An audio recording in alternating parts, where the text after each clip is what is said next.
Oi, voltando aqui com mais um dia, lendo agora o capítulo 8 de Lucas. Diz assim: E aconteceu depois disso, que andava de cidade em cidade, de aldeia em aldeia, pregando e anunciando o evangelho do reino de Deus. Aqui está falando de Jesus, que ele andava, né, de aldeia em aldeia.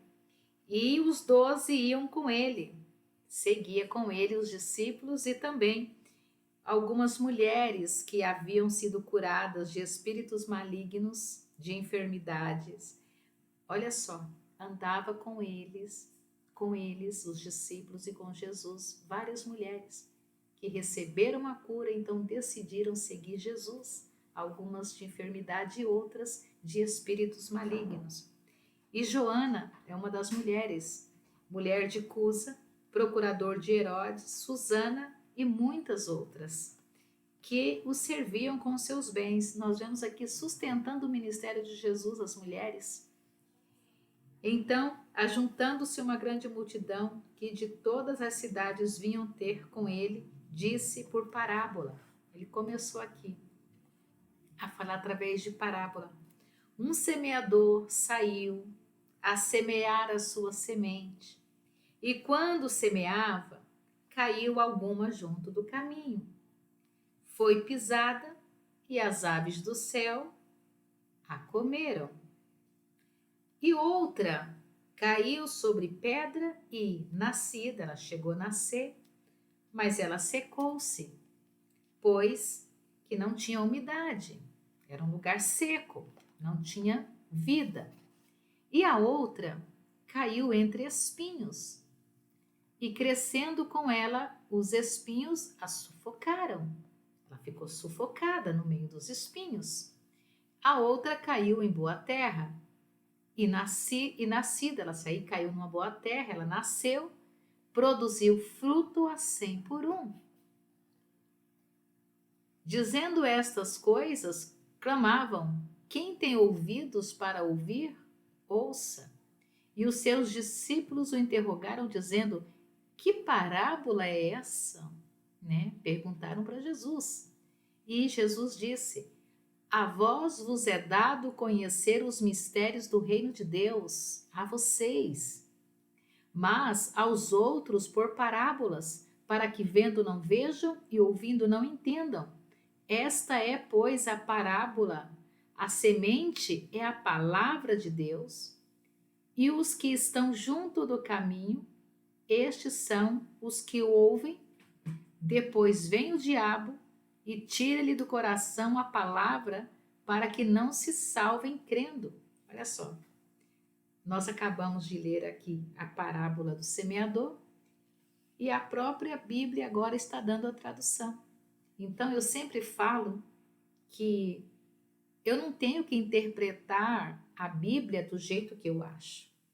Muitos fazem isso e se torna, uma seita. A Bíblia, ela mesmo dá a resposta.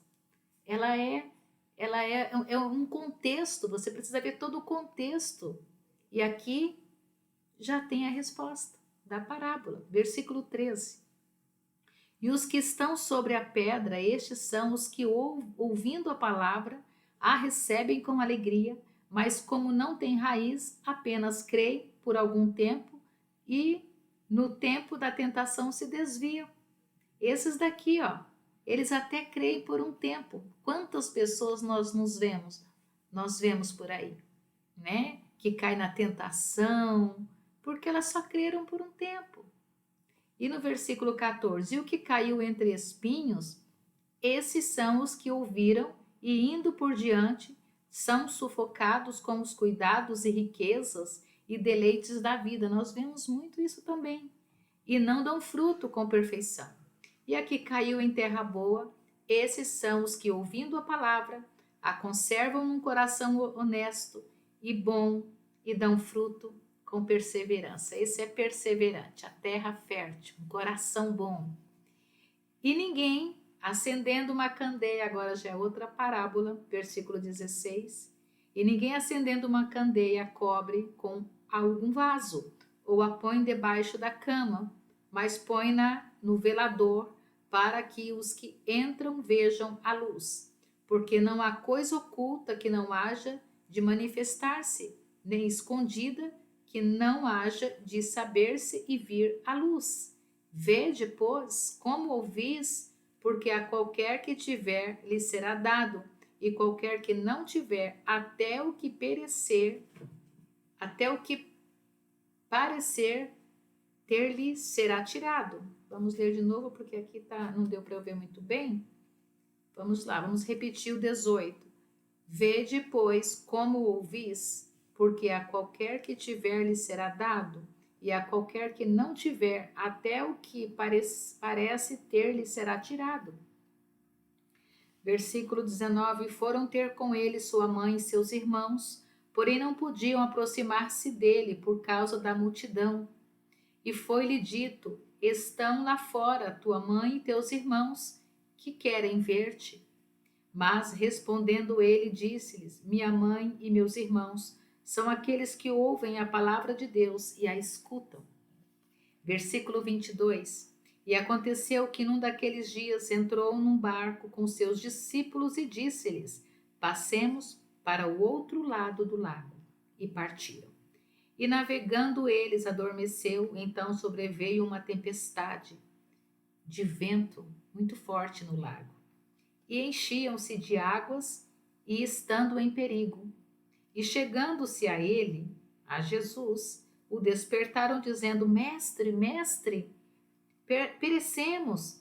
E ele, levantando-se, repreendeu o vento e a fúria da água. Estes cessaram e fez-se bonança. E disse-lhe: onde está a vossa fé? E eles, temendo, maravilharam-se, dizendo uns aos outros: quem é esse? Quem é este que até aos ventos e à água manda e lhe obedece? Jesus, Filho de Deus. E navegaram para a terra dos Gadarenos, que está defronte da Galileia. E quando desceu para a terra, saiu-lhe ao encontro, vindo da cidade, um homem que desde muito tempo estava possesso de demônios. Não andava vestido, nem habitava em qualquer casa, mas nos sepulcros. Um endemoniado, né? E quando viu Jesus, prostrou-se diante dele, exclamando e dizendo com grande voz: que tenho eu contigo, Jesus, Filho do Deus Altíssimo? Peço-te que não me atormentes. Porque tinha ordenado ao espírito imundo que saísse daquele homem, pois já havia muito tempo que o arrebatava, e guardavam-no preso com grilhões e cadeias, mas quebrando as prisões era impelido pelos demônios para os desertos. E perguntou-lhe Jesus, dizendo: qual é o teu nome? E ele disse: Legião, porque tinha entrado nele muitos demônios. E rogavam-lhe que não os mandasse para o abismo. E andava ali, pastando no monte, uma grande quantidade de porcos. E rogaram-lhe que lhes concedesse entrar neles, e concedeu-lhe. E tendo saído os demônios do homem, entraram os porcos. Então a manada precipitou-se de um despenhadeiro no lago e afogou-se. E aqueles que os guardavam, vendo o que acontecera, fugiram e foram anunciá-lo na cidade e nos campos. Então saíram para ver o que tinha acontecido e vieram ter com Jesus. Acharam então o homem de quem havia saído os demônios, vestido e em seu juízo, assentado aos pés de Jesus, e temeram. E os que tinham visto contaram-lhe também como fora salvo aquele endemoniado. E toda a multidão da terra dos Gadarenos ao redor lhe rogou que retirasse deles, porque estava possuído de grande temor. E entrando ele no barco, voltou, e aquele homem de quem havia saído os demônios rogou-lhe que o deixasse estar com ele, mas Jesus o despediu, dizendo: ele queria seguir Jesus. torna a sua casa e conta quão grandes coisas te fez Deus. E ele foi apregoando por toda a cidade quão grandes coisas Jesus tinha feito. Versículo 40 vai falar da filha de Jairo. E aconteceu que quando voltou Jesus, a multidão o recebeu, porque todos o esperavam. E eis que chegou um homem do nome Jairo, que era príncipe da sinagoga. Este, prostrando-se aos pés de Jesus, rogava-lhe que entrasse em sua casa, porque tinha uma filha única, quase de 12 anos, que estava à morte. E indo ele, apertando a multidão, uma mulher que tinha um fluxo de sangue havia 12 anos e gastara com os médicos todos os seus bens, e por nenhum pudera ser curada. E chegando por detrás dele, tocou na orla do seu vestido, e logo estancou o fluxo do seu sangue. E disse Jesus: Quem é que me tocou? E negando todos, disse Pedro e os que estavam com ele: Mestre, a multidão te aperta e te oprime, e dizes: Quem é que me tocou? E disse Jesus: Alguém me tocou, porque bem conheci que de mim saiu virtude. Então, vendo a mulher que não podia ocultar-se, aproximou-se tremendo, prostrando-se ante ele, declarou diante de todo o povo a causa por que ele havia tocado e como logo sarara. E ele lhe disse: Tem bom ânimo, filha, a tua fé te salvou, vai em paz. Estando ele ainda falando, chegou um do príncipe da sinagoga, dizendo: A tua filha já está morta, não incomoda o mestre. Jesus, porém, ouvindo, respondeu, dizendo: Não temas, crê somente e será salva. E entrando em casa, ninguém deixou entrar, senão a Pedro, Tiago e João, e também ao pai e à mãe da menina. E todos choravam e a pranteavam, e ele disse: Não choreis, não está morta, mas dorme. E riam-se dele, sabendo que estava morta. Mas ele, pondo-os todos fora e pegando-lhe na mão, clamou, dizendo: Levanta-te, menina. E seu espírito voltou a ela, logo se levantou. Então Jesus mandou que lhe dessem de comer, e seus pais ficaram maravilhados. Porém, ele lhes mandou que ninguém dissesse o que havia sucedido. Que palavra maravilhosa! Essa palavra tem poder de levantar o que está caído, ressuscitar morto, perdoar pecados, libertar. Ai, que nós vemos aqui a libertação do gadareno. É isso que a palavra faz. Jesus, Jesus, Todo-Poderoso, tem poder para tocar na tua vida neste exato momento. Que Deus abençoe, me ajude a pregar o evangelho, compartilhe esta palavra. Se Deus quiser, a gente volta com o capítulo de número 9. Fica com Deus e até mais.